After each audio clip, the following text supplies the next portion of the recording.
Bonjour à vous voyageurs. On se pose souvent la question de savoir comment ont été transportées les pierres qui ont permis de construire les pyramides en plein désert. Mais aujourd'hui, nous allons voir que 750 000 tonnes de pierres ont été déplacées au milieu de l'océan Pacifique pour construire une cité mégalithique sur des îlots artificiels.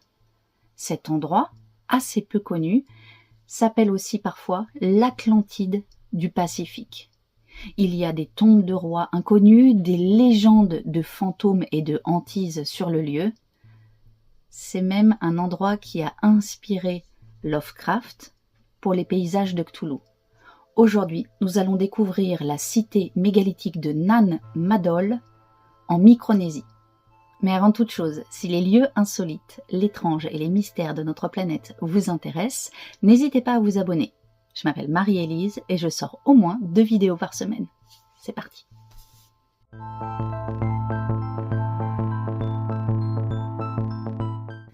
Nan Madol est le théâtre de très nombreuses légendes locales. On parle de 2 frères, Olishipa et Oloshopa, qui, à l'aide d'un dragon, ont fait léviter les pierres jusqu'à ces îlots afin de les assembler, de les poser avec une précision déconcertante. Encore aujourd'hui, toute personne qui essaierait de passer la nuit dans la cité mégalithique périrait. La création de Nan Madol est aussi liée à la civilisation Só-de-l'Eure, dont, pareil, les origines sont mystérieuses et on a assez peu d'informations sur le sujet. La civilisation Só-de-l'Eure est aussi accompagnée de très nombreuses légendes, pour le moins étonnantes. En fait, cette civilisation aurait régné sur Nan Madol jusqu'à sa disparition mystérieuse. Personne ne sait aujourd'hui pourquoi cette civilisation est tombée. Et certains disent que la cité aurait été victime d'une malédiction ou d'un cataclysme. Nan Madol est un nom qui pourrait se traduire en français par espace entre deux ou intervalle. Et ce parce que c'est un ensemble de 90 îlots artificiels reliés par des canaux. La Micronésie, dont le nom complet est État fédéré de Micronésie, est un État insulaire qui est situé au nord-ouest de la Papouasie-Nouvelle-Guinée. Ces îles de Micronésie ont commencé à être habitées environ en l'an 100, tout simplement car avant elles étaient submergées. Pohnpei, qui est un des 4 États fédérés de Micronésie où se situe la cité de Nan Madol, est une des rares à ne pas être un îlot artificiel. Les autres sont dits artificiels car étant légèrement en dessous du niveau de l'eau, elles ont été rehaussées pour pouvoir construire l'ensemble des cités qui sont sur place. En fait, cette île est le résultat de basalte volcanique issu d'un point chaud situé en dessous de la plaque du Pacifique. Ce qui rend Pohnpei vraiment extraordinaire, c'est cette architecture mégalithique issue donc de la civilisation de Nan Madol, avec des murs de plus de 12 mètres de haut, des blocs de basalte pesant jusqu'à 35 tonnes, on parle même de blocs de 50 tonnes, qui n'ont pas été découpés sur place, ça on est sûr, parce qu'en fait il y a des datations, enfin pas des datations, des examens géologiques qui permettent de dire qu'en fait elles ont été extraites plus loin, qui ont été transportées, une partie sur terre et une autre partie sur la mer. Comment aujourd'hui le mystère reste entier. L'ensemble forme une superficie d'environ 60 hectares. On sait que la construction a commencé en l'an 100, que la plupart des constructions ont été faites au 5e siècle et les constructions les plus impressionnantes datent du 15e siècle. Aujourd'hui, l'ensemble est classé à l'UNESCO sous le nom Centre cérémoniel. L'ensemble est d'une telle ampleur qu'il est comparable à la Grande Muraille de Chine ou à la Grande Pyramide d'Égypte, de par sa quantité considérable de pierres en ce qui concerne la main-d'œuvre et l'étendue gigantesque du site. Ça, c'est ce qu'a dit David Childress en 1980 quand il a découvert Nan Madol. L'analyse donc géochimique des pierres qu'on trouve à Nan Madol ont prouvé qu'ils ont été extraits au nord-ouest de Pohnpei, donc la capitale. L'État s'appelle Pohnpei et la capitale s'appelle Pohnpei, ce qui fait quand même un trajet de 35 km. Donc, on a une idée comment sur Terre ils les ont déplacés. On pense que ça a été déplacé en les faisant rouler sur des cocotiers.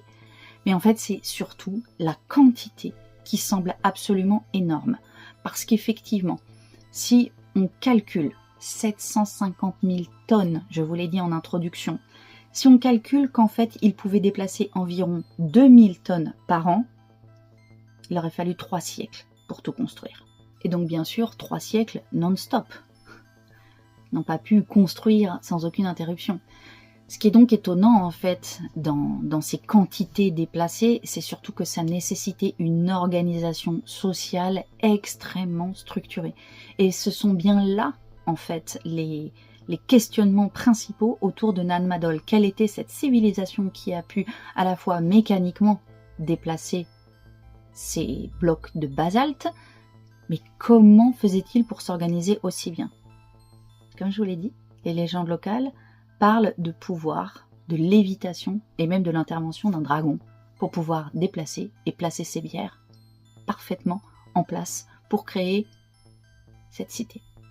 Alors en fait, Nan Madol, c'est un ensemble de plateformes. Il y a plusieurs plateformes qui composent cette cité mégalithique. Elles portent toutes un nom. Il y en a une notamment qui s'appelle Ided, qui comportait un bassin où on élevait une anguille sacrée régulièrement nourrie avec des entrailles de tortue. Une autre plateforme s'appelle Nan Dawas et renferme plusieurs chambres funéraires où furent enterrés les dignitaires de Nan Madol. Quant aux légendes associées à ces ruines, les locaux parlent de fantômes qu'ils appellent des molis. Ils parlent aussi de lumière la nuit et sont persuadés que les lieux sont hantés et que quiconque essaiera de passer la nuit sur ces îles, sur ces îlots, périra. Le colonel Churchward, passionné d'ésotérisme, pensait que Nan Madol était le lieu de l'ancienne civilisation Mu, le continent disparu, patrie des civilisations humaines. Le gouverneur allemand du nom de Victor Berg prétendit au XIXe siècle avoir découvert des tombes avec des restes d'hominidés géants, c'est-à-dire des véritables géants. Mais il mourut terrassé par une crise cardiaque avant d'avoir pu dire où étaient exactement ces tombes. Certains racontent aussi que d'après les datations de restes d'êtres humains qu'on a trouvés sur Nan Madol, la cité daterait d'il y a 14 000 ans. Autant vous dire que l'ensemble est le sujet de fantasmes de la part de nombreux chercheurs ésotéristes, et pourtant, Nan Madol est encore assez peu connue. En fait, ce qui rend Nan Madol si mystérieux, c'est son aspect vide et désertique. Aujourd'hui, on n'a effectivement aucune idée de savoir comment Nan Madol a été créé.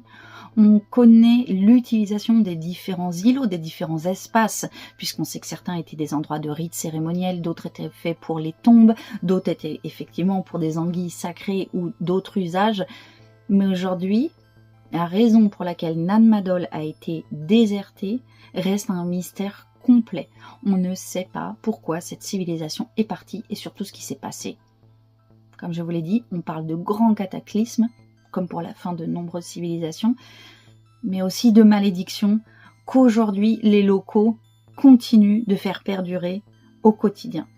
Et même les anciennes traces qu'on a, parce que du 5e au 15e siècle, ce n'est quand même pas la préhistoire, les personnes qui vivaient là disaient que n'ont pas expliqué la construction et eux-mêmes parlaient de nains, de peuples qui vivaient sous la terre, puisqu'effectivement, apparemment, la légende des nains qui creusent, qui ont des mines et qui sont sous la terre n'est pas limitée à notre continent européen. Il parlait aussi, comme je vous l'ai dit plusieurs fois, d'un dragon qui serait venu et aurait aidé à faire léviter les pierres. Alors bien sûr, la théorie de la lévitation des pierres est assez répandue puisqu'on en parle parfois pour les pyramides.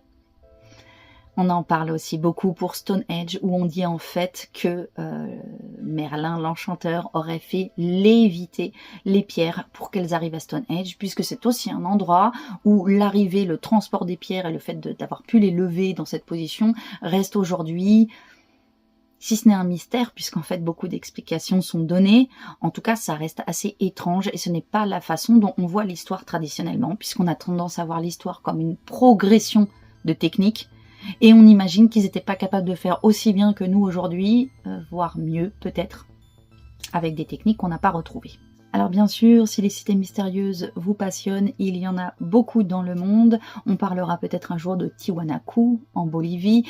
Bien sûr aussi, là c'est pas une cité disparue, mais c'est une civilisation disparue. On parlera de l'île de Pâques et de ces étranges statues qu'il y a encore ici.